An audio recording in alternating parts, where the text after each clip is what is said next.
ഇവിടെ ലിജു ചുരുങ്ങിയ വാക്കുകളിൽ പറഞ്ഞതുപോലെ തന്നെ സി വി പത്മനാഭൻ വക്കീൽ കേരളത്തിലെ കോൺഗ്രസ് പ്രവർത്തകരുടെ പ്രിയങ്കരനായ നേതാവും കേരള സംസ്ഥാനത്തിന്റെ പ്രഗത്ഭനായ ഒരു ഭരണാധികാരിയും പ്രമുഖനായ ഒരു അഭിഭാഷകനുമായിരുന്നുവെന്ന് നമുക്കെല്ലാവർക്കും അറിയാം.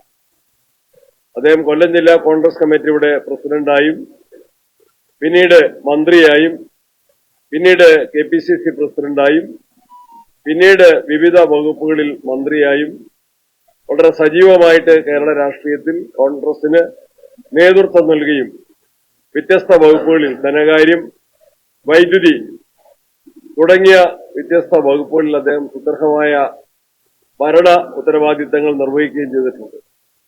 ഇവിടെ പരാമർശിക്കപ്പെട്ടതുപോലെ തന്നെ ഇന്ന് നമ്മൾ ഈ മീറ്റിംഗ് കൂടുന്ന KPCC ഓഫീസ് നിർമ്മിച്ചത് പൂർണ്ണമായിട്ടും നവീകരിച്ച് നിർമ്മിച്ച അദ്ദേഹത്തിന്റെ പിന്നീട് വന്ന പ്രസിഡന്റുമാരായിരുന്നു അല്ലെങ്കിൽ നേതൃത്വമായിരുന്നുവെങ്കിൽ കെട്ടിടം വാങ്ങുന്ന ഉൾപ്പെടെയുള്ള കാര്യങ്ങൾ അതിനുള്ള ഫണ്ട് ശേഖരണത്തിന് വേണ്ടി കേരളം മുഴുവൻ യാത്ര ചെയ്ത് പത്മനാഭൻ വക്കീല് KPCC പ്രസിഡന്റ് ആയിരുന്നപ്പോൾ അതിന് ഫണ്ട് ശേഖരണം നടത്തിയത് ഉൾപ്പെടെയുള്ള കാര്യങ്ങൾ നമുക്കെല്ലാം ഓർമ്മയുള്ള കാര്യങ്ങളാണ്.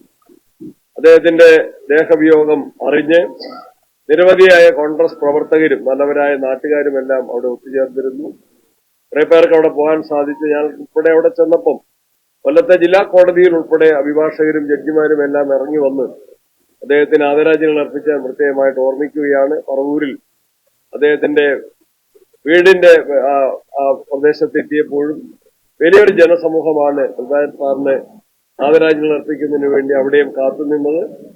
അദ്ദേഹത്തോടും തന്നെ സാറിനോടുമുള്ള പ്രത്യേക ആദരവിന്റെയും സ്നേഹത്തിന്റെയും കടമയുടെയും കടപ്പാടിന്റെയും ഭാഗമായിട്ടാണ് ഏറ്റവും പ്രിയപ്പെട്ട ബഹുമാന്യനായ രാജ്യത്തിന്റെ പ്രതിപക്ഷ നേതാവ് രാഹുൽജി തന്നെ തിരുവനന്തപുരത്തെത്തി ആ രണ്ട് വീടുകളും സന്ദർശിച്ച്, കൊല്ലത്തും തിരുവനന്തപുരത്തും ആ വീടുകൾ സന്ദർശിച്ച് കുടുംബാംഗങ്ങളെ ആശ്വസിപ്പിക്കാനും കുടുംബക്കാരുമായിട്ട് ആ സ്നേഹബന്ധങ്ങൾ പങ്കുവെക്കുന്നതിനുമെല്ലാം തയ്യാറായത് നമുക്കെല്ലാം അഭിമാനകരമായ കാര്യമാണ്.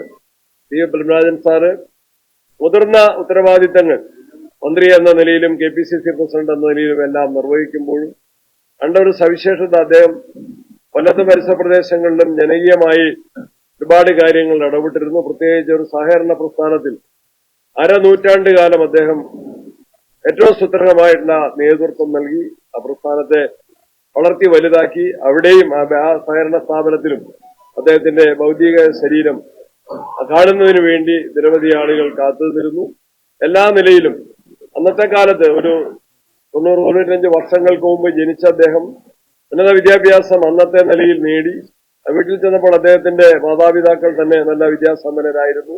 വിപുലമായ പെരുമാറ്റം, ദേശീയ ബോധം, രാഷ്ട്രീയമായിട്ടുള്ള അറിവും അതുപോലെ തന്നെ പക്വതയും ഇതെല്ലാമാണ് അദ്ദേഹത്തിന്റെ വ്യക്തിമുദ്ര. എന്നേക്കാൾ നന്നായിട്ട് അറിയുന്ന നേതാക്കന്മാരും സഹപ്രവർത്തകരുമാണ് ഇവിടെ ഉള്ളവര്.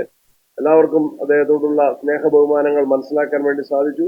അദ്ദേഹത്തിന്റെ വേർപാടിൽ വേദനിക്കുന്ന സഹധർമ്മിണി, മക്കൾ, ബന്ധുമിത്രാദികൾ, നാട്ടുകാർ, പാർട്ടി പ്രവർത്തകർ എല്ലാവരോടും ഒപ്പം ചേരുന്നു. അദ്ദേഹത്തിന്റെ ഓർമ്മയ്ക്ക് മുമ്പിൽ ആദരാഞ്ജലികൾ അർപ്പിച്ചുകൊണ്ട് എന്റെ വാക്കുകൾ അവസാനിപ്പിക്കട്ടെ.